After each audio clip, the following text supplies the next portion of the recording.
بسم الله الرحمن الرحيم.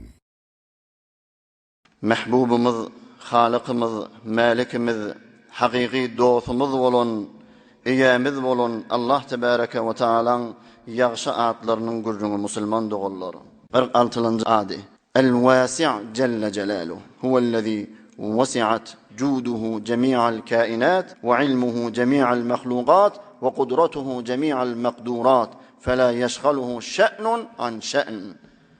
واسع bir Hudayi ke bir zati ke sahilığı hem zattan giyin molli.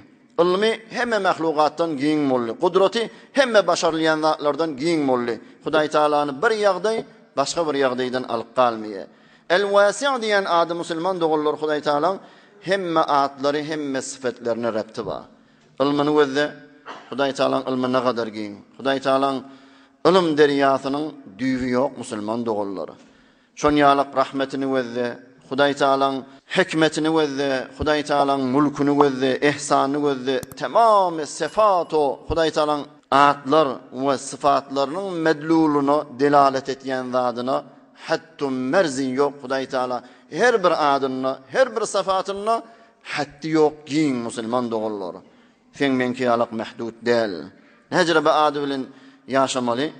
Senne Hudayi Teala giyin dedik adlarına sıfatlarına senne ilminde ahlakında giyin olmalı Müslüman doğun. Eğer el-Vasi' adı bilen yaşayacak bolsa.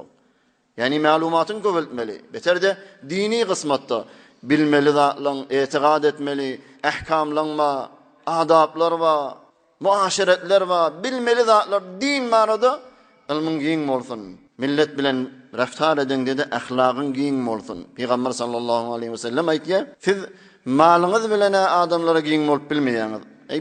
Berýäňiz ahir kıskanýaňyz. Wal yasa'hum minkum bastul vejhi ve husnul huluk. Yüz açıklık ve gaw ahlak bilen giyin bolan adamlara dip. Tökönüksiz zatda. Bu adamda havasından haysi adam Hudayi Teala'nın Vasi' diýen adyny kan aýtsa ya Vasi' diýip Hudayi Teala zahiri ve batini baýlyklary on gafylaryny şol adama açyp goýar diýip aýtýar. Hudayi Tebarek ve Teala ýagşy atlarynyň hormatyna hemmelerimizin günahsyny geçsin. Hemmemizi bu dünýede awray, ahirinde iman, ahiretde beheşt-i cavidan nesip etsin. برای مشاهده ویدیوهای بیشتر به کانال یوتیوب سخنرانی های علمای ترکمن سر بزنید، مشترک بشید و منتشر کنید، اجر ببرید.